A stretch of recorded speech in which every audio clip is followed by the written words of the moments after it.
ao encontro SPCine. Essa mesa vai tratar sobre animação, games e produtos transmídia, como animadores podem explorar suas APIs para outras linguagens, outras plataformas, e o mesmo também para quem tem APIs de games, como que pode ser explorada essa plataforma. Sou da SPCine, a Malu, coordeno a área de inovação e vou fazer a mediação dessa mesa. Então, para essa mesa, vou chamar as pessoas que vão participar. Queria chamar a Célia Catunda, fundadora da TV Pinguim. Por favor, Célia. Podem bater palmas, gente, não precisa ficar tímida. Pode sentar onde você quiser. O Sandro, sócio-diretor da Quiris, produtora de games.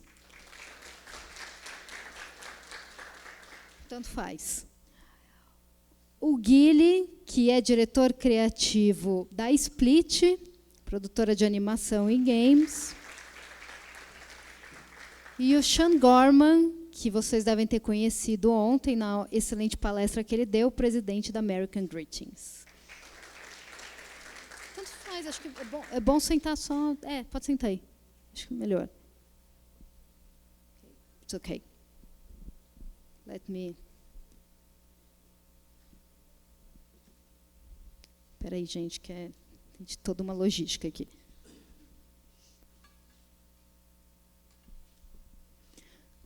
Bom, gente, cada um vai ter 10 minutos para apresentar o que faz.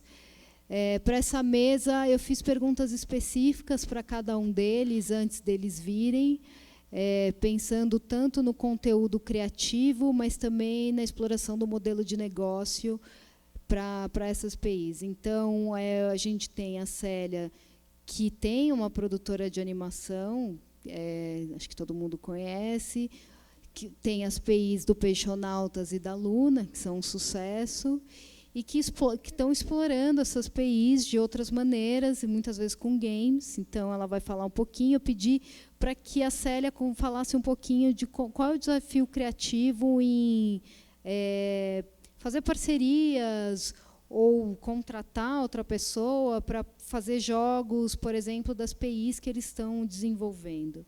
E quais são os modelos qual o modelo de negócio mais interessante, como explorar essas APIs também, se existe mesmo um potencial ou não, isso que a gente vai discutir depois. Para o Sandro, que é diretor da Quiris, que é uma produtora de games bem grande, pedi para que ele focasse muito na parceria que eles têm com o Cartoon Network. Agora, recentemente, a Quiris recebeu o investimento do BNDES, do Procult. Então, eles vão trabalhar com o Cartoon em projetos específicos. Pedi para que ele falasse um pouquinho sobre esses projetos, como é a exploração criativa dessas APIs que não são deles, e também se é um modelo de negócio viável para produtoras de games trabalhar então com APIs de terceiros. O Guilherme está nesses dois mundos, na verdade, porque eles são tanto produtora de animação como uma produtora que trabalha agora com games, que tem muito forte a questão do storytelling. Então, como que é essa exploração, como que se dá esse trabalho entre esses dois universos, né? Como que você, sendo um produtor de animação, começa a fazer games, o que isso se traduz no games que você produz, e também o porquê ir para esse lado, né? Se economicamente há uma vantagem de explorar aí universos transmídia.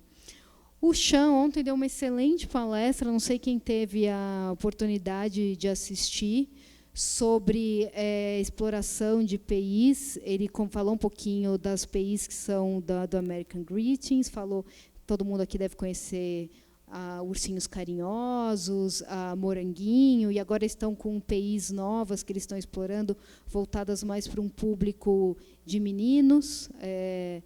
Eu não gosto dessa divisão. que eu acho que, enfim, meninos e meninas podem gostar da mesma coisa, mas são mais voltadas para meninos que são mais de carros, de monstrinhos. Então, como que explorar isso? E eles estão explorando isso também na vertente de games. Eu pedi para ele se apresentar por último, exatamente para a gente ter um panorama do que é feito aqui no Brasil, e ele depois apresentar um pouco, em cima até da palestra que ele deu ontem, como ele pode complementar isso, falando como que é nos Estados Unidos, como que eles trabalham essa questão de transmídia. Eu vou passar para a Célia agora a palavra, para ela começar. Célia.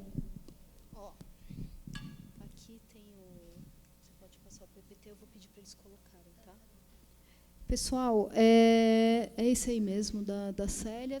Eu vou, acho que, afastar um pouco minha cadeira, né? Eu não sei se vai ficar na frente. Oi, boa tarde, gente. Então, eu queria falar um pouco sobre tanto da parte criativa como a parte de viabilidade como negócio, né, da adaptação dos desenhos animados. Eu não gosto de chamar os personagens de PI, mas né, de passar esse universo da animação, das histórias, da televisão para o mundo mais interativo dos games, né? Acho que existem uma série de desafios, mas eu acho que eles são muito mais financeiros e de viabilidade econômica do que criativos. Porque, em termos criativos, é sempre muito possível, existem o lado interativo, o desenvolvimento de uma plataforma interativa é sempre praticamente assim, é uma coisa que dá para nascer junto com a série, né? A série de ter 52 episódios, é muito material criativo, é muita ideia, é muita coisa já trabalhada, tanto em termos de roteiro como em pesquisa. No caso desses desenhos ainda que são pré-escolares, tem um viés mais, um conteúdo educativo que pode ser trabalhado de uma forma divertida, entretenimento sempre, né? Então a gente até às vezes lamenta não poder fazer mais jogos e mais games do que a gente faz. A TV Pinguim, na verdade, quando os primeiros joguinhos que a gente fez, a gente mesmo estava desenvolvendo. E o que pouca gente lembra, né, acho que praticamente só quem era criança, é que o Peixonauta, que é a série que a gente lançou em 2009 na Discovery Kids, ela nasceu, na verdade, de um joguinho de web. Então, a gente fazia o site do Estadinho, que era um site infantil, e tinha um personagemzinho que era o Peixonauta, que falava sobre sustentabilidade, sobre reciclagem. A partir daquele personagem, dos primeiros joguinhos, a gente fez alguns joguinhos nesse site com o Peixonauta. Isso acho que foi em 2006, 2007. A partir daí a gente começou a trabalhar o conteúdo da série, né? O Peixonauta, a gente produziu 2 temporadas de 52 episódios. Depois a gente fez Peixonáuticos, que era um desdobramento com mais 104. A gente tem muito material feito e foi vendido quase no mundo inteiro. E a gente ainda continua, né? Agora a gente está lançando o filme do Peixonauta, que passou agora no Animal Mundi, mas a gente vai fazer o lançamento em julho. E a gente começou, depois da série, voltamos então para o mundo mais interativo. A gente produziu 20 aplicativos, né? Criativamente, eu acho assim, buscar a essência do que a série traz para que a criança possa se sentir dentro daquele universo. Então, no caso do Peixonauta, um dos aplicativos nossos que as crianças mais gostavam era o da Pop, que era uma coisa muito simples, e essa outra questão, né, da simplicidade na faixa etária, né, que vai até 7 anos, assim, a simplicidade é a coisa mais importante que tem. Uma coisa também que só um detalhe que a gente errou, né, nos primeiros aplicativos, é a questão do tamanho das coisas, né? A criança tem uma mira assim que você tem que fazer tudo meio grande, porque se ela começa a não acertar, às vezes o jogo é super legal e ela vai se irritando porque ela não consegue interagir por um problema de coordenação fina, né?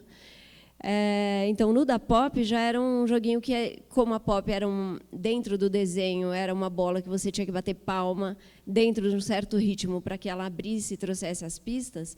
Isso, naturalmente, já era um jogo que, na TV, a gente não tinha a interatividade que precisava. Então, no aplicativo, a gente conseguiu fazer isso de uma forma muito mais legal para a criança batendo as palmas. Depois a gente fez um outro que era só com as cores. A gente fez um outro... Aqui tem algumas telas, né, dos jogos que a gente fez. E, assim, num primeiro momento, a gente estava fazendo internamente na TV Pinguim todos esses aplicativos, né? Depois a gente começou... Esse é o da Pop. E esse foi muito legal, que era... Porque, assim, na segunda temporada da série, a Pop, ao invés de tocar um ritmo, uma sequência rítmica de palmas, ela tocava ritmos do mundo, ritmos diferentes, e as crianças tinham que dançar, né, no ritmo da Pop, conforme o estilo, né? Então, esse aplicativo a gente fez musical, em que você podia clicar em cada personagem e ele ia tocando. Então, na verdade, não era exatamente um jogo, né? No sentido de... Era uma atividade lúdica com os instrumentos, com as canções, as músicas da Pop. Aí aconteceu que a gente tinha uma página no Facebook, que é uma coisa curiosa, era muito mais voltada para os pais, né, que falava sobre a série Peixonauta. E a gente fez um dia uma promoção que era para você enviar, né, a foto do seu agente para a criança ser um agente da Ostra, que eram os agentes que trabalham para o Peixonauta.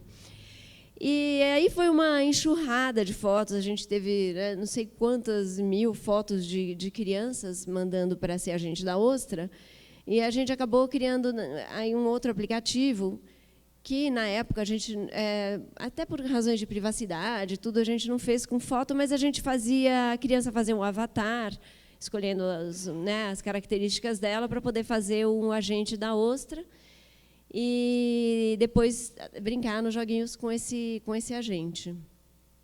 Aí agora eu vou falar um pouco sobre a experiência que a gente teve com o show da Luna, né?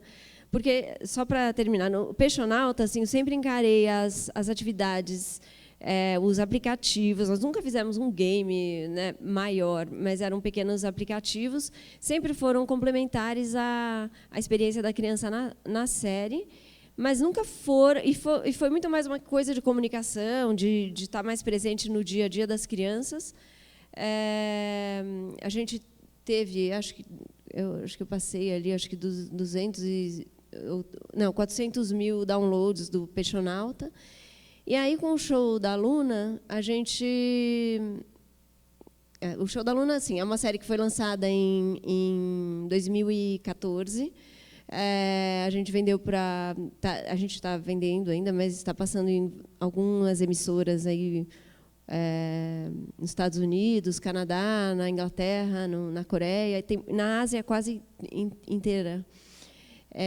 E a gente, quando bolou a série, a gente já pensou na série como uma série que poderia estar na... Você me fala do tempo também? Tá. Porque ela, para ser uma coisa que funcionasse na televisão e tivesse como se fosse uma revista, que a criança poderia ir, para cada episódio, ela teria um fascículo que mostraria, então, um link seria a história, o outro teria um jogo online, teria uma atividade offline, porque a gente também queria que a criança fizesse coisas no mundo real, né, não ficasse só dentro, mexendo em coisa eletrônica. Então, sempre tinha uma atividade, uma culinária, uma máscara. E tinha esse equipamento, que é um Aha, que a Luna usa, e onde tinham mais informações que você não cabiam no meio da série. Só que isso a gente acabou... A ideia era fazer o 52, e ficou muito legal, mas a gente não deu conta de... Porque era uma coisa um pouco exagerada, talvez, para o tamanho de trabalho que a gente ia ter, a gente acabou fazendo, acho que 6 desses. Depois a gente resolveu que não era uma coisa viável. E aí a gente começou a trabalhar justamente por ver que não era viável, que a gente não conseguia se dedicar a todas as coisas, né, pela estrutura até da produtora, a gente começou a fazer ter outros parceiros, né? Então esse é um joguinho que a gente fez com a Yupi, que é de colorir. Então ele pega um conceito de um episódio da série que não é simplesmente colorir, você tem que somar a cor, então o azul e o amarelo para fazer o verde. Então no aplicativo só vem as cores primárias para que a criança misture e vá conseguindo as outras cores. E esse aplicativo teve 1,5 milhão de downloads. Então, assim, foi uma coisa que funcionou, muito simples, na verdade, né? Mas tem essa sacadinha da cor, que é exatamente o que é o objetivo desse episódio, né? Então, assim, eu vou terminar já. Numa série, né, de 52, que a gente está fazendo mais 52, 104 episódios, um episódio gerou um joguinho, né? Então, existe muito material criativo e assets e coisa que você pode usar para... Então, acho que é um desperdício não elaborar isso. Agora, só para terminar, essa já é uma série que a gente está coproduzindo com o Canadá. E no caso do Canadá, até foi uma série que surgiu do edital da SPCine, da coprodução de co-desenvolvimento com o Canadá. E lá já era obrigatório o desenvolvimento da parte digital. Então, agora a gente está trabalhando no desenvolvimento da série junto com o desenvolvimento dos joguinhos, que a gente quer lançar tudo ao mesmo tempo. Eu imagino que o momento cada vez mais de convergência, né? E a gente vai estar, talvez, daqui a alguns anos, fazendo a série diretamente para os mobiles, que são o que as crianças mais gostam, né? As tablets e tal, e que a série, de repente, já esteja muito mais misturada num aplicativo e num jogo do que duas coisas separadas. É isso.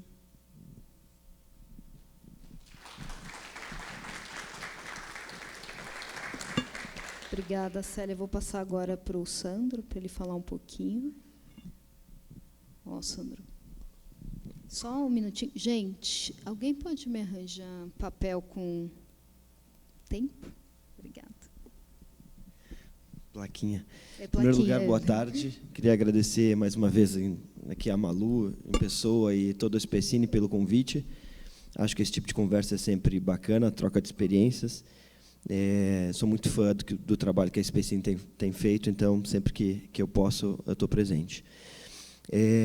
Falar um pouquinho da Aquiles, que é o estúdio do qual eu sou sócio, uma desenvolvedora de games que está em Porto Alegre, quase há 10 anos já, e a gente nasceu já acostumado a trabalhar com propriedade intelectual que não era nossa. O começo da empresa foi muito baseado em desenvolver games para campanhas publicitárias. Então, de 2007 a 2010, basicamente, esse foi o principal negócio da empresa.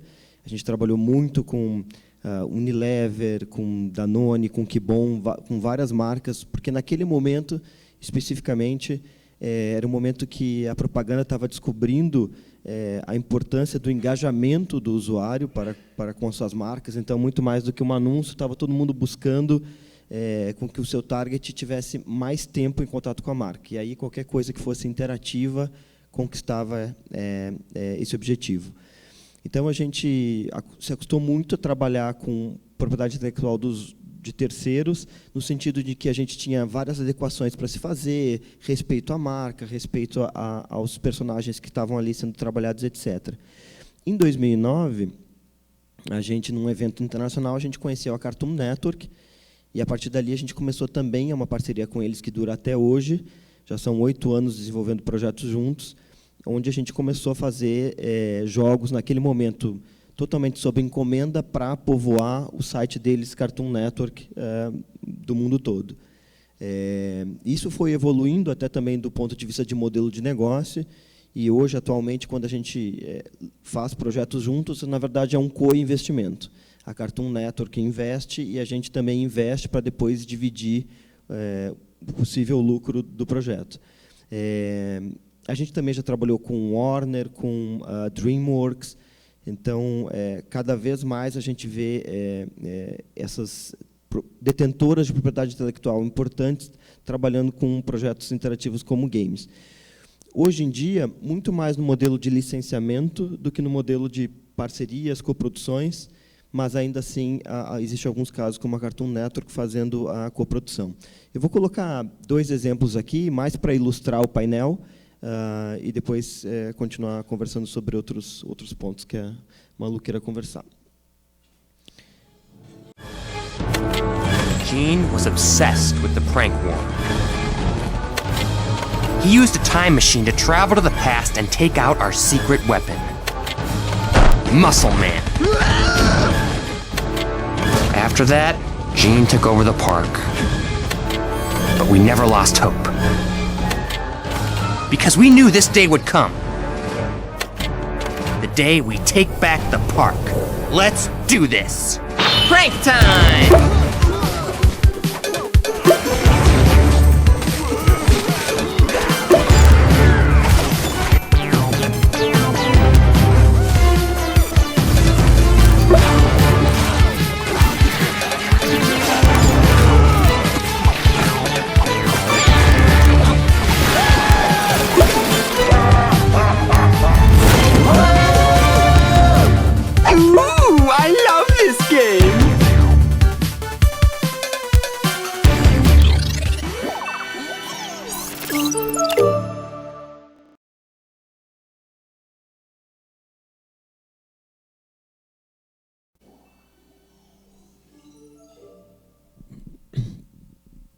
Bom, esse é um trabalho que a gente desenvolveu em 2014 com a Cartoon Network. Muito do que a Célia falava, né, dizer, essas propriedades intelectuais, com uma série de animações já de muitos anos, muitos episódios, tem um material riquíssimo para a gente explorar.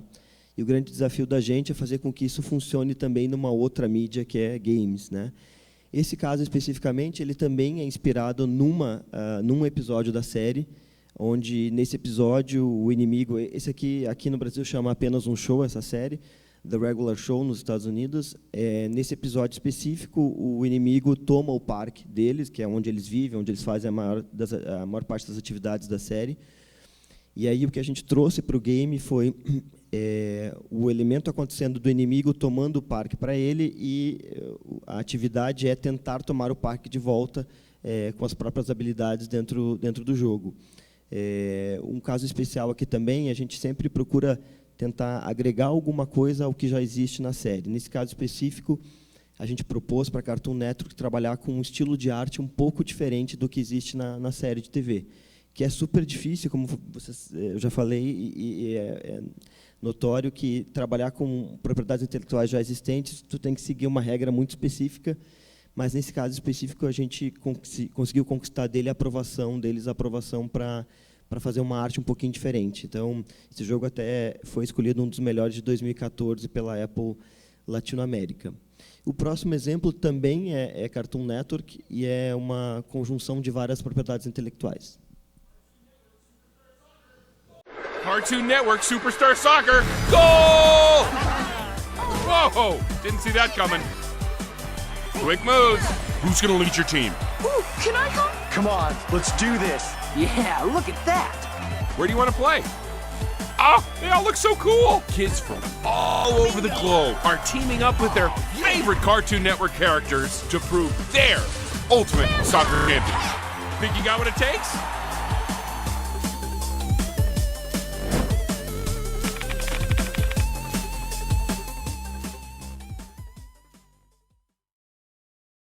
Uma das coisas características bacanas dele é que ele é uma sequência de um projeto de jogo como esse que já existiu. Em 2014, a gente lançou o primeiro Superstar Soccer, ou Copa Toon, aqui no Brasil, um pouquinho antes da Copa do Mundo aqui do Brasil. Foi um jogo de super sucesso, ficou em primeiro lugar na América Latina por mais de um mês seguido, e a Cartoon Network entendeu o potencial disso.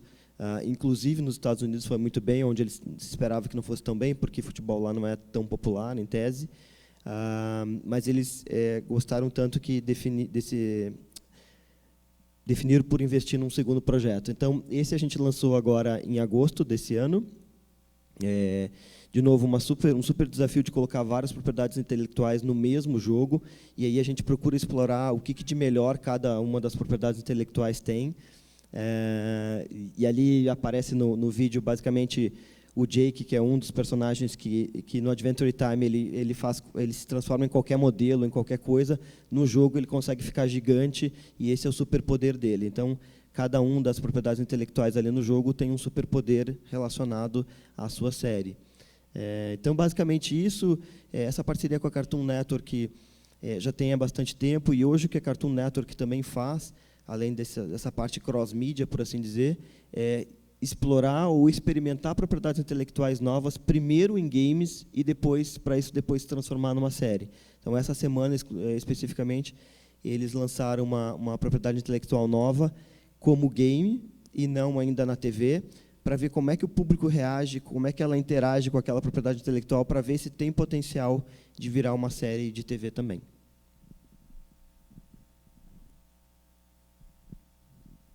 Obrigada, Sandro. Depois a gente continua. Vou passar aqui para o Guilherme, então, para ele falar um pouquinho. Deixa eu desligar isso aqui para não dar uma microfonia. Falar um pouquinho aí das atividades que a Split anda fazendo.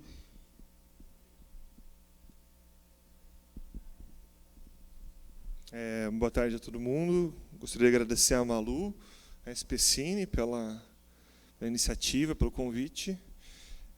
Eu estou aqui hoje para falar um pouco da experiência da Split, né? Talvez seja novidade para algumas pessoas que a gente trabalha com jogos. Mas, na verdade, desde 2012, a Split... Eu sou formado, na verdade, também em programação. O meu primeiro trabalho foi desenvolvendo jogo. E durante alguns anos a gente trabalhou fazendo jogos para editoras, né? De 2012 a 2014, mais ou menos, a gente produziu mais ou menos 450 jogos educacionais nesse período. Alguns jogos para o Cartoon Network, talvez um modelo até parecido com o do Sandro. Só que o nosso foco sempre foi para jogos de propriedades intelectuais nacionais, né? Acho que era uma predileção que a gente fazia muito mais no sentido de se aproximar com outras produtoras de animação e trabalhar em conjunto, né? Porque muitas vezes para outras produtoras de animação parece uma coisa de outro mundo fazer um jogo, e não é tão absurdo assim, né? São muitas etapas em comum, assim, com a produção de uma série. Então a gente produziu jogos para a Turma da Mônica, Irmão do Jorel, Historietas Mal-Assombradas. Agora a gente está lançando, do lado da Split, a Split tem 6 anos já de vida, a gente está produzindo a nossa primeira série de TV original do Boomerang na América Latina, que deve estar lançando em 2018, a gente começou a produção agora no final do ano, chama Weeboom, né? Então, assim, a gente sempre considerou essa proximidade com o Cartoon Network estratégica, né? No sentido da gente poder ter um feedback assim, né, de produção, como que funciona esse modelo dentro do site do Cartoon Network, que é um modelo super distinto e funciona bem para eles. E aí, o que aconteceu? Lá para o final de 2015, 2016, a gente tinha meio que segurado um pouco essa onda de fazer jogo, porque ela demanda digamos, uma reciclagem técnica e operacional assim constante, muito mais do que em animação.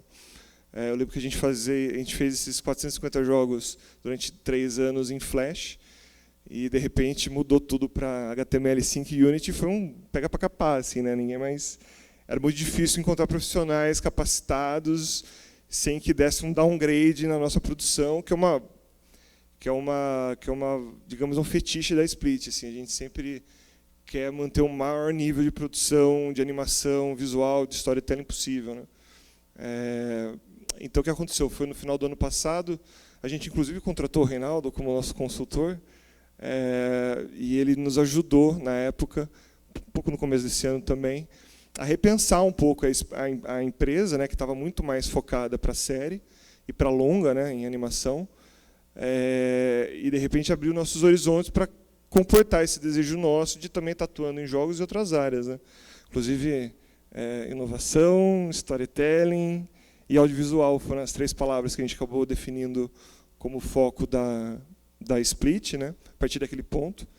que eram coisas que a gente já tinha como natural, assim, mas foi bom a gente ter passado por um processo, digamos, cartesiano ali, né, de afinamento dessas questões, até inclusive entre os sócios. E aí, logo na sequência, a gente fundou para valer um núcleo de jogos, né, talvez com uma orientação um pouco diferente, não, mas seguindo uma tendência, acho que mundial, mas que cabia muito com o nosso estilo de trabalho, né, para falar a verdade.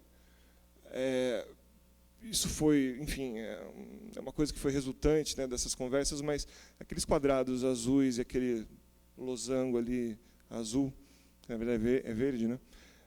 Isso da junção do núcleo de conteúdo, que foi algo que a gente fundou há alguns anos já na Split, com o núcleo de tecnologia, que a gente fundou no começo desse ano, a gente começou agora sim a desenvolver games autorais para valer, com todos eles com o intuito de serem monetizáveis através de plataformas de distribuição, né? A letra está um pouco pequena aqui, etc. e tal, mas basicamente o que a gente definiu esse ano como escopo de trabalho nessa área para a Split era, a primeira coisa de tudo, assim, né, foi uma criação de um modelo de negócio baseado em cauda longa, porque não sei se o pessoal está familiarizado, mas isso pressupõe você monetizar suas propriedades. Você não precisa de 5 grandes propriedades para monetizar, você pode monetizar 20 em números menores, mas que sempre estão ali à disposição, sempre com a novidade, enfim, com atualizações. E uma coisa interessante foi trazer uma parceria logo de cara com um estúdio canadense, né, que a gente se aproximou e criou mesmo uma joint venture. Nós entramos com a criação e com todo o material visual, storytelling, etc. e tal. Eles entram com o desenvolvimento de tecnologia, e isso funcionou bem. A gente conseguiu agora o recurso da SPCine com o CMF para desenvolver um jogo, que é o jogo baseado no filme do Menino Mundo, que alguns de vocês sabem, foi indicado ao Oscar esse ano, teve um ótimo percurso em festivais, né, ganhando isso em 2014. E, na verdade, foi interessante até também, porque a nossa proposta, a gente nunca tinha trabalhado com a IP que não era nossa, a não ser como prestação de serviço, né? Mas, no caso do Menino Mundo, a gente já tinha tido uma conversa com o Ale Abreu, que é o diretor do filme, 2 anos atrás, mas conversa de bar, assim, que a gente via o filme dele praticamente como um jogo indie, né, no estilo do Machinarium, de outros jogos aí que fazem esse estilo. E aí a gente teve essa ideia, junto com ele, de desdobrar o universo do filme dele num universo, e, consequentemente, numa propriedade nova, que se chama As Crianças do Mundo, e esse é o jogo que a gente vai desenvolver agora em parceria com o Canadá. Esse jogo, na verdade, ele fala da jornada de descobrimento do mundo e de si próprio, que é basicamente um dos grandes conceitos do filme, né? O objetivo do jogo é reproduzir o espírito e a sensação que você tem ao ver o filme, obviamente em abordagens diferentes, com muita interação, muita overdose mesmo de animação, etc. e tal. É o tipo de games indies, né, o que se fala hoje. Nossa ideia é recriar o mundo, né, o mundo do Menino Mundo, de fato, e expandir ele, né. Claro que isso também tem uma sacada de produção, porque a gente está falando aí da quantidade de materiais que filme e série geram. No caso, a gente vai ter um grande aproveitamento aí de imagem, de conceitos. Na nossa opinião, também o filme ele parece jogo em alguns momentos, então assim vai ser fácil essa adaptação em certos termos, assim. Basicamente, nesse jogo, o jogador ele vai poder adaptar o avatar dele, né, para uma criança que ele desejar. O jogo ele vai ser gerado proceduralmente, claro, vai ter algumas etapas geradas manualmente, mas a programação procedural ela vai estar presente no jogo para criar um universo ou um mundo realmente navegável e inédito, né, a cada momento que você chegue. Enfim, e vão haver diversos mundos já criados no filme e alguns adicionais. Um deles seria o coração, como se fosse uma metáfora do coração da criança, né? É um jogo para ser bem emocional, assim, né? Dramático até certo ponto.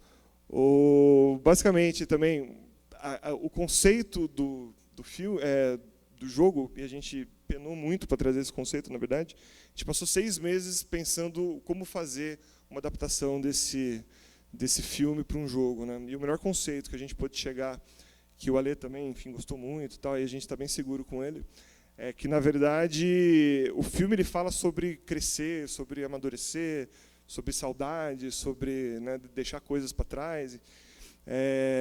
O mundo às vezes não ajuda, ele é cruel, ele pode ser amedrontador, né? Então, na verdade, a gente pegou o conceito de que existem adultos espalhados ao longo da trama. Todos esses adultos, não importa quão duros e crus a vida tenha transformado eles ainda guardam uma criança interior dentro deles. E a criança que o jogador vai jogar, na verdade, ela tem o intuito de interagir com esses NPCs, né, com esses adultos espalhados pela trama, e resgatar, através de interação, essa criança interior dentro de cada adulto, né? Então, não importa se ele é o maior dos vilões que a gente vai ter dentro do jogo, ou talvez o NPC mais amigável, todos eles vão ser resgatáveis. Isso é uma metáfora à amizade, né? Digamos, as lembranças, as saudades, né? Enfim. A música, obviamente, vai ter um papel super fundamental, porque é um jogo que o filme ele não fala, tem poucos diálogos, e os poucos que tem são indecifráveis. Assim, então, a gente acha que é muito acertado isso com a visão de uma criança, teria acompanhando conversas de adultos, etc. E tal. Então, essa é uma prerrogativa do jogo, né? Acabou se transformando. E, basicamente, é isso. Assim, agora a gente está se preparando para 2017 fazer o desenvolvimento, entrar na linha de produção da CMF agora em abril. O CMF, o Canadian Media Fund, a gente acha que tem boas perspectivas de conseguir a captação para produzir lá. O orçamento do jogo está mais ou menos em R$1,5 milhão. A gente está esperando monetizar ele mais ou menos a $8, $9 o download. E é isso. Assim, queria também agradecer a Specine, acho que é em nome de todo mundo que quer fazer jogo, pela iniciativa que está tendo de lançar editais e fomentar essa indústria que é o futuro. Assim. Sem dúvida nenhuma, daqui a 10 anos a gente vai estar vendo ou falando muito mais de lançar séries e lançar filmes, primeiro na mídia digital, eu acho, pelo menos essa é a minha aposta, e depois na televisão e nas mídias que a gente conhece, tradicionais.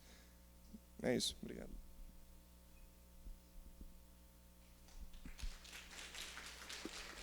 Obrigada, Guilherme. So now, Sean, if you'd like to talk a little bit about.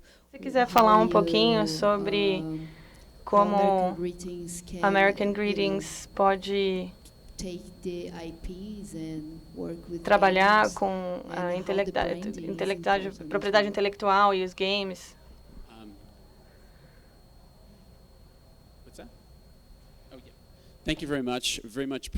Muito obrigada. É ótimo estar aqui. Obrigado pelo convite.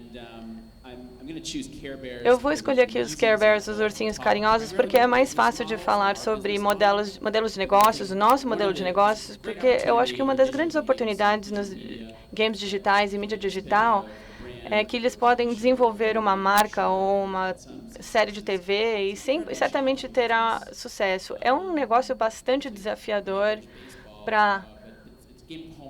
mas eu acho que a gente consegue ter sucesso com alguns erros. É um negócio onde a gente já teve muito sucesso. Começamos os nossos aplicativos, nosso negócio de licenciamento, e licenciamos nosso conteúdo para terceiros e ajudamos eles a gerenciar o seu material criativo, escolher o modelo de negócio que eles querem. Geralmente é uma divisão de participação ou divisão de ações, e nós tivemos muito sucesso em 2012 com a Moranguinho, com a marca Moranguinho, também bastante popular aqui no Brasil, na Ásia, nos Estados Unidos.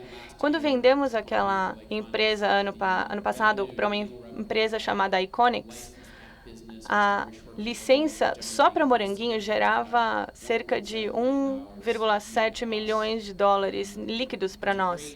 E foi um modelo de negócio excelente, porque a gente não teve que abrir mão de muitos recursos. Foi bem... Nós contribuímos com o PI, a empresa terceirizada licenciou a marca, nós ajudamos a fazer o gerenciamento criativo.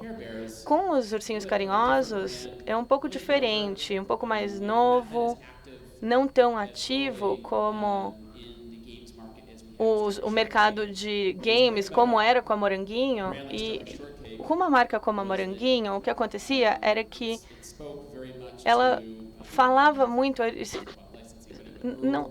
uma consumidora menina ou feminina, com compras, amizade, moda, cores.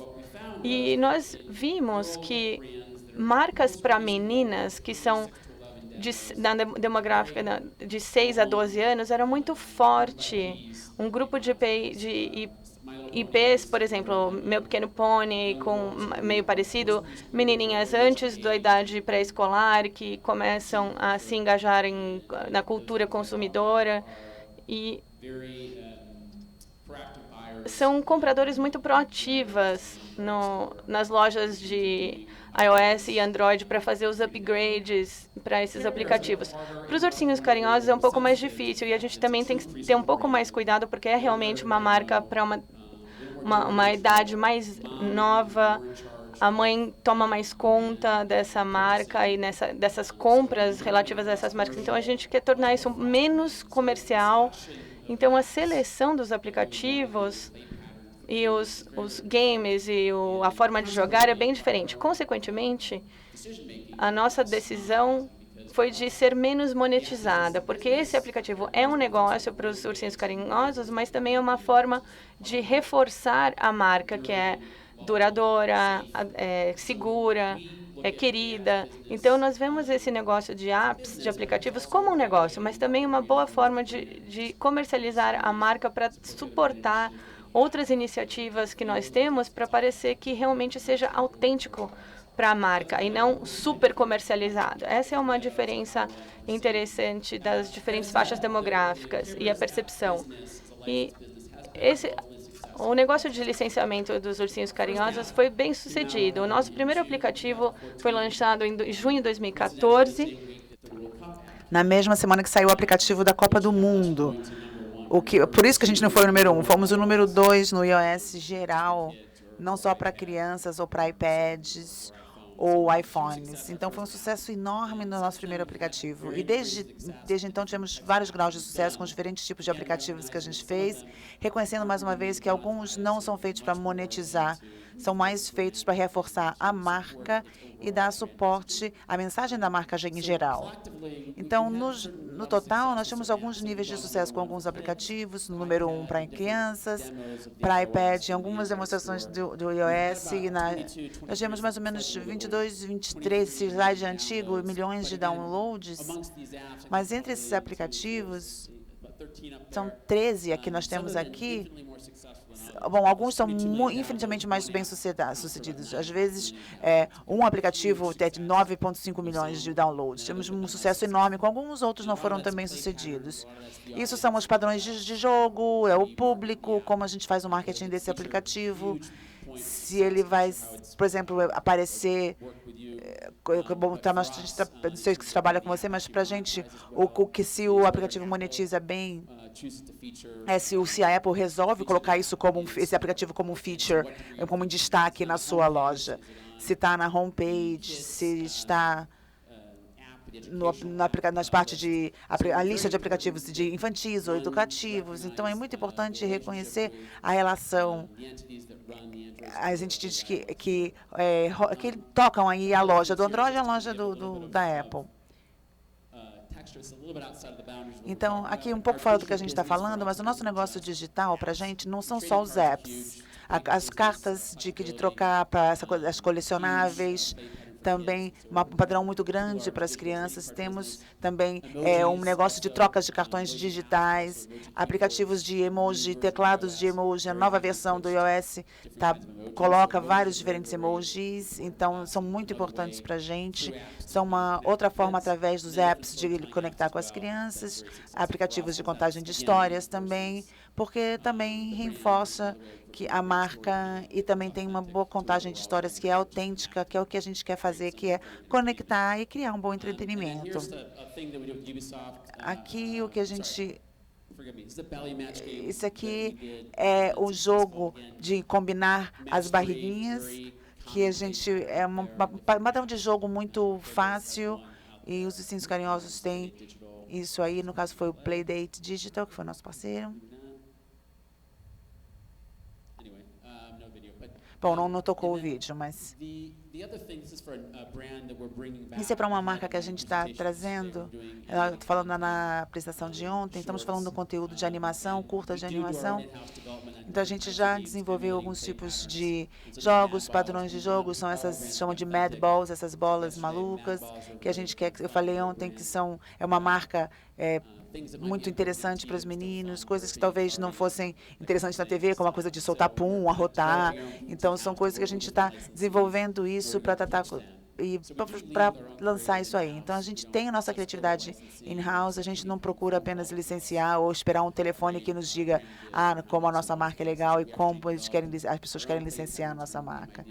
Então, as nossas ideias de jogo normalmente imitam coisas que existem, que foram bem-sucedidas e que produzem dinheiro. Então, acho que é isso. Obrigada, Sean.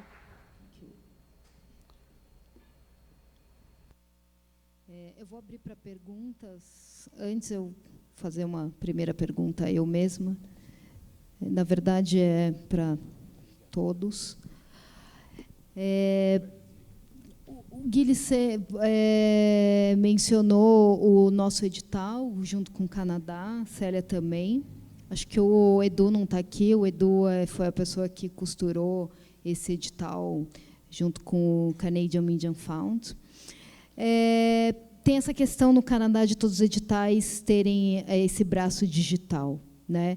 Vocês acham, é claro, perguntar mais para os brasileiros do que para o Sean, vocês acham que um modelo desse nos editais para animação aqui no Brasil poderia funcionar para os produtores de uma maneira já de ter uma largada, iniciar com o digital enquanto vocês fazem a animação para já engajar o público? Poderia ser uma boa ideia ou um custo a mais? O que vocês acham disso?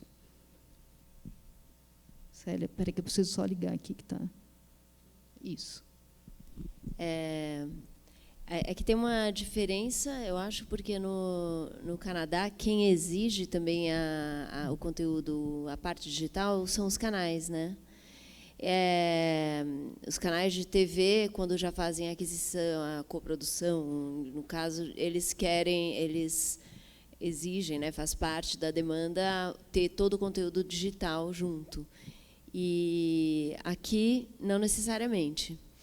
E claro que seria um incentivo, né, se os editais incluíssem esse desenvolvimento. Porém, tem esse problema, que é na verdade, a gente já tem dificuldade em produzir com os recursos que existem, né, dos editais, que acabam, né, no caso de série, praticamente não existe recurso de edital nenhum, porque não existe nenhum edital de série de TV, né? Mas, quando é de filme, já é, em geral, uma parte muito menor do orçamento. Então, acabaria sendo uma coisa meio inviável.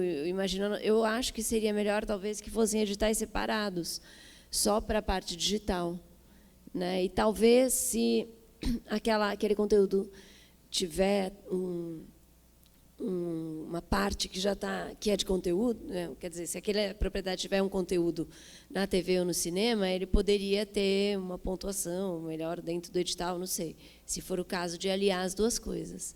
Mas eu acho difícil juntar, pelo tamanho dos recursos, dos editais. Acho que não entendi direito a sua pergunta, Malu. Você fala no sentido de haverem editais para lançarem IPs através de jogos? Ou...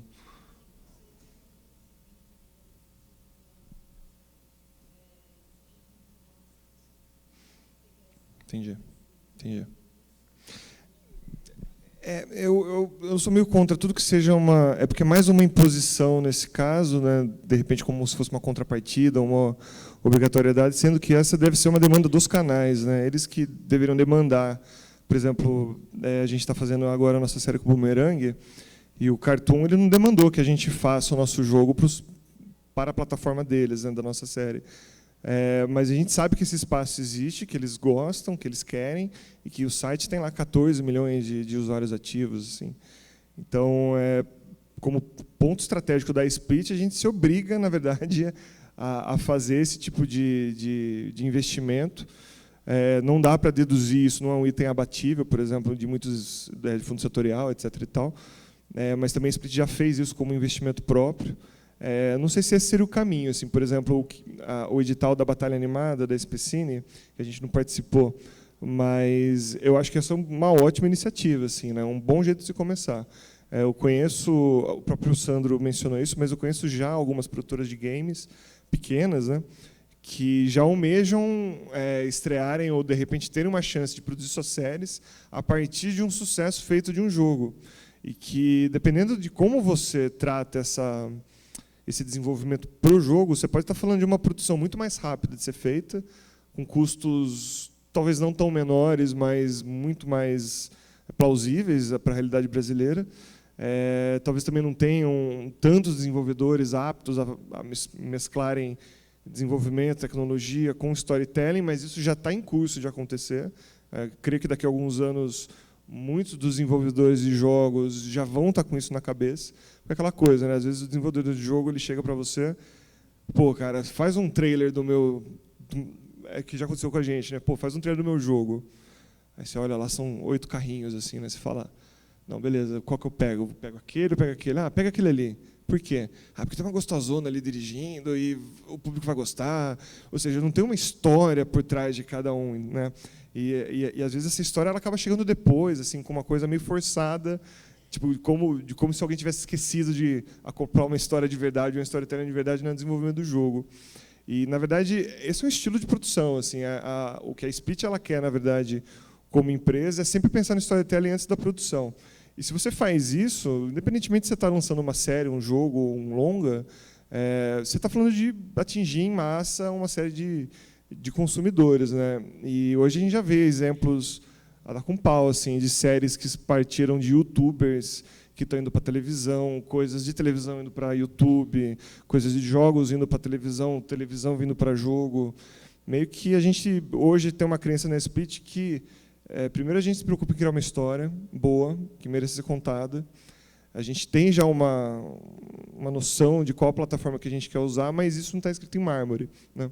E hoje, para nós, desenvolver alguma história, começando por jogo, é uma via super, super bem vista por nós, né? Exatamente por isso, assim, a gente consegue cortar o intermediário da distribuição, você vai direto para uma plataforma, você abre um canal direto com o teu consumidor final, assim, essas vantagens são enormes, né? Mas acho que cabe competência de cada estúdio focar naquela área que ele sabe fazer bem, assim, né, que vai trazer retorno, né? Eu não sei se o caminho seria uma coisa de lei, assim, acho que não, acredito que não. Era uma provocação mesmo para saber se funcionaria aqui no Brasil ou não. Eu vou abrir agora as perguntas, a gente tem meia hora, talvez dê umas 2, 3 perguntas. Quem tiver pergunta, levanta a mão, por favor. Alguém? Perguntas? Ali no fundo. Peraí, tem aí? Tá. Oi, Malu. Oi, tudo bom? Tudo bem, e você? Tudo Oi, Guilherme. Boa tarde, meu nome é Mariana Brasil. Eu, vendo vocês falarem de financiamento do game, aí acho que é o grande gargalo hoje mesmo, né? Tirando a SPCine, eu não sei quem está, não vejo o fundo setorial entrar nessa questão. E aí acho que é o grande problema do produtor. A gente mal fecha... Oi, Renata. A gente mal fecha o orçamento da nossa série. Quem dirá conseguir acrescentar e prestar contas para um fundo setorial, por exemplo, eu posso até conseguir. Estou limitada a uma verba de 15 mil minutos lá. É dificílimo, né? E acho que o que precisa mesmo é de incentivo e política efetivamente para o game, que eu só tenho visto vocês darem um baile, na verdade, até dou parabéns nisso. Porque você fala de 1,5 milhão para fazer O Menino e o Mundo, né? Eu vi canal que pediu para a gente, na série de animação, para fazer um game por R$25 mil. A gente pode ter aplicativos e pode ter coisas muito mais simples. A gente não precisa. O Menino e o Mundo, para mim, vai ser. Só que você está indo para 1,5 milhão com um projeto que já tem artes elaboradas, que você vai usar muito material, como você falou. Eu não consigo ver aonde a gente consegue desenvolver game de alguma forma. A única coisa que eu imagino hoje, que tirando a Specine e para quem está fora de São Paulo, por exemplo, é financiamento privado. Tentar investimento de uma empresa, ver se a Faber-Castell, ver se alguém faz alguma coisa. Vocês veem outra forma, ou uma pergunta até para quem é de fora, existem fundos ou incentivos fiscais em fora do Brasil que poderiam ser um caminho para a gente? Would you like to answer, Sean? É difícil a pergunta, né? Porque a gente já fez jogo para o Cartoon, por exemplo, recebendo bem pouco. E não que isso seja mal da parte deles, mas é a verba que se tem disponível, né? E acho que isso está de acordo com a expectativa também, né? Porque, por exemplo, no caso do Cartoon, o Sandro também pode falar bem disso, eles não monetizam o jogo, né? Eles monetizam a plataforma de alguma forma, né? Quando eu falei desse orçamento de 1,5 milhão para o jogo do Menino Mundo, na verdade, 1,5 milhão também foi o orçamento do filme inteiro, né? Para você ter uma ideia. E, na verdade, esse dinheiro eu não espero encontrar no Brasil. Essa é a grande verdade. Assim, eu espero... A gente já conseguiu até um apoio da Specine para fazer um desenvolvimento, né, que é o que a gente vai ter que fazer agora. Produzir o GDD, uma série de artes, protótipos, enfim, uma parafernália de coisa. E, na verdade, 1,5 milhão de reais, está falando de mais ou menos $400 mil, né? E assim, é uma boa grana, mas ela cobre, na nossa opinião, isso tem a ver de acordo com a expectativa do jogo, né? A gente está fazendo um jogo do Menino Mundo para ele ser monetizado, para ele não ser um jogo tão barato. Ele vai ser, dentro da categoria indie, um jogo relativamente barato, assim, né? Que a gente sabe de exemplos que vão até $25, $30, dependendo do jogo. A gente está ambicionando mais ou menos $10, né? Isso, na verdade, é uma guia mestra para a gente saber o quanto de esforço e quanto de horas de gameplay a gente vai ter que embutir dentro do jogo, né? Também tem a ver com a experiência do jogador, né? A gente não pode fazer um jogo e monetizar ele muito alto, sendo que o cara vai ter pouco tempo de experiência ali com o jogo, porque ele acaba rápido, né? Isso também tem a ver com a profundidade, de repente, da história e de quanto você consegue tocar o cara ou dar a sensação dele que ele gastou bem o dinheiro dele fazendo aquela compra e baixando aquele aplicativo, né? O interessante, na verdade, para mim, em jogos, é que você está lidando diretamente com o teu público final, né? Então, essa é uma camada mais de detalhe que o produtor de conteúdo ele precisa se preocupar, né? Porque, geralmente, quando você está fazendo a série, ainda mais o modelo que hoje está mais vigente no Brasil, você não está pensando já na comercialização ou, digamos, um pouco nublado, né? Com um jogo, com uma plataforma, você não tem muita essa opção. Ou você põe ele de graça, ou você põe ele custando X, né? E para ser de graça tem que ter um porquê, e para cobrar X também tem que ter um porquê, né? Mas, no caso, a gente, por que pareça, a gente já estava pensando, na verdade, no começo do ano, como eu falei, depois da consultoria do Reinaldo, a gente estava já almejando estar presente no Canadá de alguma forma, né? Ali tem um CMF, por exemplo, que é o Canadian Media Fund, que a gente já conhecia de alguns anos, através até do Stefan, que aparece de vez em quando no Rio Content.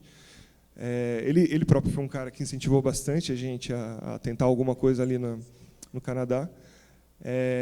E, na verdade, para você ter só uma ideia, assim, a linha a Experimental Stream, que é a linha de financiamento de produção de jogo no Canadá, ela vai de $400 mil a $1 milhão canadenses, dá mais ou menos 1 para 2,5. Então, você está falando de 1 milhão a 2,5 milhões de reais. Porque essa é a realidade que eles trabalham e é esse o preço que eles, digamos, é um orçamento aceitável que eles considerem a produção de um jogo. Outra coisa importante no caso do Menino Mundo, a gente está se autorizando a ser ambicioso do ponto de vista que é um filme indicado ao Oscar, do ponto de vista que é um filme que tem milhões de espectadores, uma base de fãs cativos enorme. Sim, tem muita gente que ama de paixão o filme. E a nossa preocupação é entregar um produto que atenda essa expectativa, que expanda o universo, que é a nossa ambição estratégica da empresa, para falar a verdade, e que, digamos, que 10% dessa fanbase do jogo, se tiver interesse, tiver motivos para comprar o nosso jogo, a gente já está falando de um potencial de downloads bem grande, assim, né? Não sei quão grande, enfim, mas estamos falando de centenas de milhares, no mínimo, né? Se a gente vai entregar a partir desse ponto, aí é o nosso desafio de fazer algo assim. Mas hoje em dia eu diria que as empresas de jogos, como elas são uma geração um pouco mais nova, eu acho, dos estúdios de animação, eles são muito engajados, assim, né? Eles consideram que 5, 6 pessoas é o suficiente para você ter uma puta empresa de conteúdo de jogo, assim, né? E isso é legal, né? Porque eles não têm medo disso, né? Eles caem para dentro mesmo e saem produzindo, que é um pouco da dificuldade de você fazer uma série que envolve 50 pessoas, um monte de imposto, um monte de equipamento de máquina, etc. e tal, e para o jogo você tem uma estrutura simplificada. Então isso depende muito, acho que da tua ambição e do potencial que você acredita que você tem no seu projeto, assim, né? Mas isso não quer dizer que se a gente não conseguir essa verba, a gente não vai produzir o jogo. Quer dizer que ele vai ter que ser redimensionado até o ponto que ele caiba no orçamento, né? Mas esse é um investimento que a Split está disposto a fazer, em parte. Sean, would you like to say something about how is abroad? Yep. So we're doing a couple TV series in Canada as well. No Canadá também. And I know that the mandate. E eu sei que o mandato para fazer componente digital para mostrar está mudando. Não precisa ser um aplicativo, é muito amplo. Eu acho que os aplicativos e a TV podem ir lado a lado e podem criar um ecossistema muito bom para dar suporte um ao outro e melhorar uma marca. Eu também acho que não precisa forçar aí um aplicativo para conteúdo. E o conteúdo pode vir de uma série de TV inicialmente e pode ficar sozinho.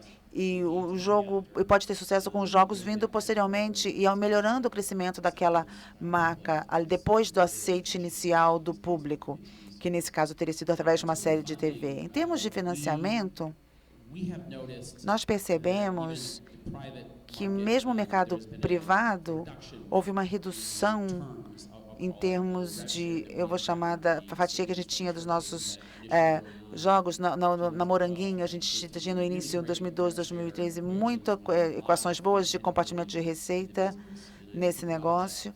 Eu acho que muito desse dinheiro, novo dinheiro que está buscando esse modelo de negócio, não monetizou completamente. Eu acho que é um negócio com os grandes vencedores, podem monetizar muito bem, podem ter hits, e muitas pessoas que não fizeram funcionar. Mas existe, na verdade, uma contração de investimento para IP de terceiros e uma redução de participação dos royalties. Então, a gente tentou se concentrar naquilo que realmente funciona. Então, provavelmente as pessoas agora vão arriscar menos do ponto de vista de capital, mas também a forma como nós criamos novas coisas e termos mais inovações. Se isso funcionou para o Pokémon, pode funcionar para mim, porque nós podemos adaptar o mesmo padrão de jogos. Mas então eu acho que existe valor, claro, para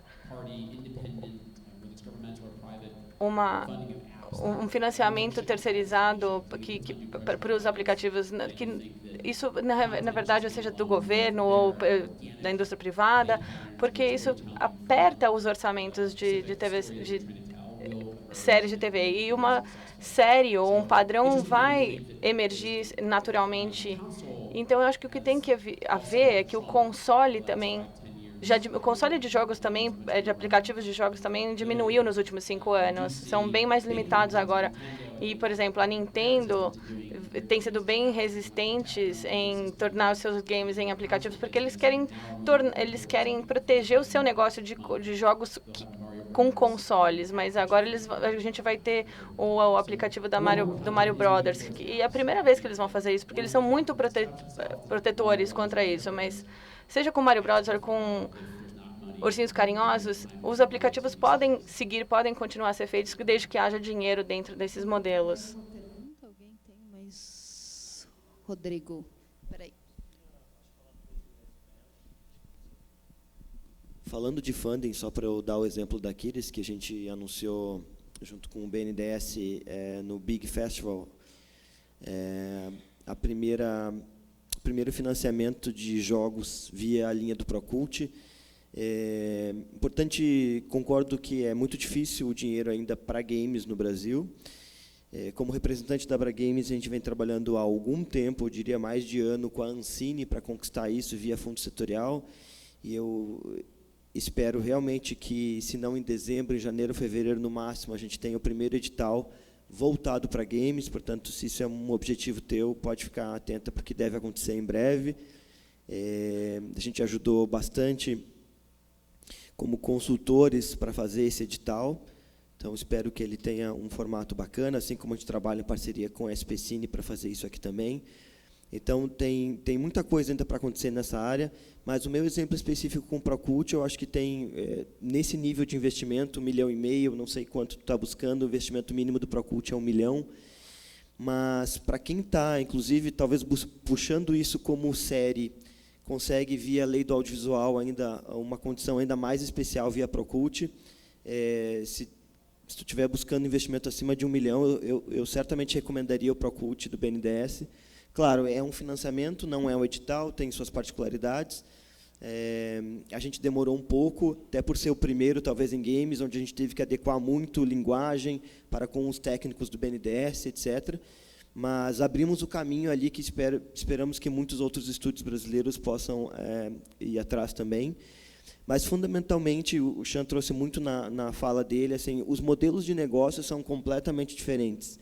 Os desafios de games hoje são altíssimos, porque, na verdade, a gente está sempre concorrendo com o mundo todo, com games com propriedades intelectuais mundialmente famosas, gratuitos nas App Stores. Então, assim, é muito importante entender essa relação de investimento e retorno de investimento nos games, porque é um ecossistema de business completamente diferente. Então, eu digo isso porque quero que todos que experimentem nessa área sejam bem-sucedidos, não se assustem, mas busquem informações sobre o mercado, porque é bem desafiador. Tá, pergunta para o Sandro mesmo. Oi. Uma curiosidade, assim, quando você lança um jogo internacional e que tem download aqui no Brasil também, qual que é a porcentagem de receita de um jogo, assim, comparado com o resto do mundo, do Brasil, num jogo desses da Cartoon, por exemplo? Bom, com a Cartoon especificamente... Talvez Brasil, América Latina... É uma proporção um pouquinho diferente, porque a Cartoon Network tem um dos seus melhores mercados no mundo aqui no Brasil. Então, a força dela de promoção aqui no Brasil faz bastante diferença, é a América Latina, inclusive.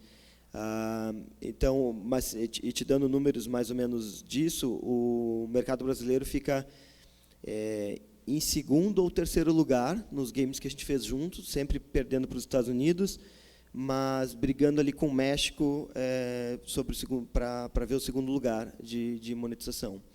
De projetos que a gente fez separado e independente, o Brasil ficou em quarto ou quinto, claro, porque eu sou um developer brasileiro e tenho uma força de promoção aqui no Brasil um pouco maior, mas Estados Unidos, China, Inglaterra e México foram mercados fortes também. Não sei se isso responde a tua pergunta.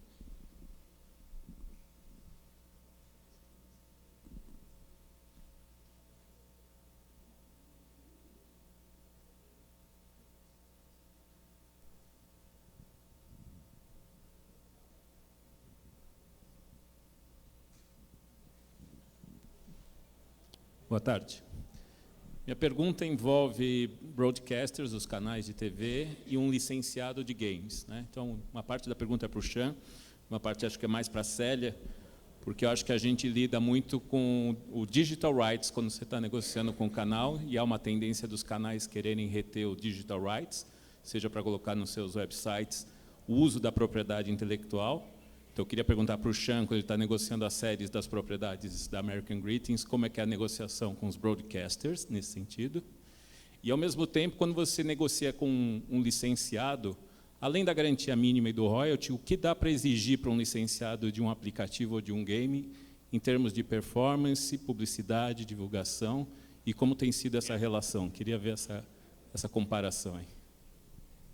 I think marketing, you're talking about how it would support an app, is E huge. comercialização, o marketing para Talking about how competitive o that space aplicativo is, é imenso. The app space. I think it's, O I haven't espaço de checked it, aplicativo, it was eu não maybe verifiquei, na verdade, 1.8 mas acho que é million 1,8 for the milhões iOS, and de until aplicativos last do month, iOS. they Acho que never até o came mês down passado to be isso ghost nunca apps, right? baixou. So it's very São hard. apps fantasmas, é muito There's a lot of brands that are difícil. well Muitas known, marcas there's a lot of conhecidas, apps that muitos never come aplicativos down, que unlike a TV nunca channel saem, where por exemplo, things numa are TV, programmed and they don't um work, canal they de go away, TV, your quando show goes in. não, So alguma coisa não marketing and funciona, support is huge. It's definitely o something programa that we some, mas existe uma demanda de empresas terceirizadas para fazer licenciamento desses aplicativos, e isso pode ser marketing, pode ser fora do canal, pode ser mídia social, depende daquilo que a gente está tentando fazer com o app, mas tem uma parte muito significativa de fazer o marketing correto para ter certeza de que isso vai funcionar. E a questão dos direitos, na nossa experiência, o nosso modelo de negócio e para conteúdo de TV, a gente tenta ter propriedade desse conteúdo e temos coproduções também. Às vezes nós financiamos 100% como os Ursinhos Carinhosos, porque fazia sentido para nós. Mas, de uma maneira geral, eu acho que o Eva, o YouTube, eles entram também na composição desses resultados, e nós já vimos do lado da TV um pouco mais agressividade nas negociações com parceiros de coproduções, com broadcasters, com todos envolvidos. Acho que no lado de direitos digitais e digital rights, as TVs estão um pouco mais espertas para negociar esse tipo de coisa, principalmente nos Estados Unidos e no Reino Unido, porque eu acho que na América Latina as vendas e as aquisições são feitas depois da propriedade, da produção do programa. E nós achamos que, dependendo da entidade, dependendo da empresa, com o nosso histórico de licenciamento, nós conseguimos ter uma taxa fixa de divisão de receita, onde a gente define, nós controlamos tudo e depois dividimos, compartilhamos a receita para construir uma marca famosa, não é uma coisa só local. Então, nós temos lidado com isso dessa forma, não é fácil, depende muito da empresa, da entidade, e o quão otimista digitalmente vocês são em termos da marca e do potencial da marca, mas eu acho que isso depende de muitas coisas, eu acho. Eu acho que em relação aos canais, tem sido e vai ser cada vez mais difícil estabelecer, né, um limite até onde vai uma licença. Se ela é só... Ninguém mais vai querer comprar uma licença exclusiva para Pay TV, porque Pay TV daqui a pouco não vai mais existir dessa forma. Então, a gente tem tentado atingir um equilíbrio, porque também é para nós importante ter direitos, poder utilizar, né, as séries no YouTube ou iTunes e outras marcas, em outras plataformas, né, como Play Kids ou assim. Então, a gente está tentando estabelecer uma coisa equilibrada que também não seja totalmente inviável para um canal de TV querer comprar, principalmente se for uma coprodução, né? Mas no caso das aplicações dos games e das coisas interativas, tem sempre ficado fora dos direitos, né? É uma coisa que a gente consegue ter mais liberdade em apps e games. E acaba sempre tendo alguns jogos que a gente faz que são mais simples, que vão para o site do canal. Mas os aplicativos, por enquanto, a gente tem tido uma independência total em relação a isso, né? Imagino que talvez isso também possa mudar, mas é muito importante para o produtor, a gente que é independente, conseguir manter o máximo de liberdade em explorar essas marcas aí em qualquer plataforma. Tinha mais uma coisa que você falou, que era sobre a relação com os licenciados. Em geral, isso varia muito, porque a gente depende um pouco de propostas que a gente receba, né? Normalmente, a gente faz uma criação meio conjunta, que é muito baseado no conteúdo da série. a gente cede o máximo de material e supervisão e tudo que a gente puder e faz um 50-50. Agora são jogos assim relativamente nos aplicativos mais simples. Se for um game mais elaborado, aí acaba realmente tendo que ter um investimento da produtora, né? E a negociação aí varia muito com cada licenciado, né? Obrigada, Célia. Bom, a gente vai encerrando aqui, porque a gente já está no tempo. Queria agradecer a presença de vocês e queria agradecer a presença aqui do pessoal na mesa. Obrigada em aceitar o convite, foi ótimo, a gente entendeu um pouquinho melhor. Obrigada.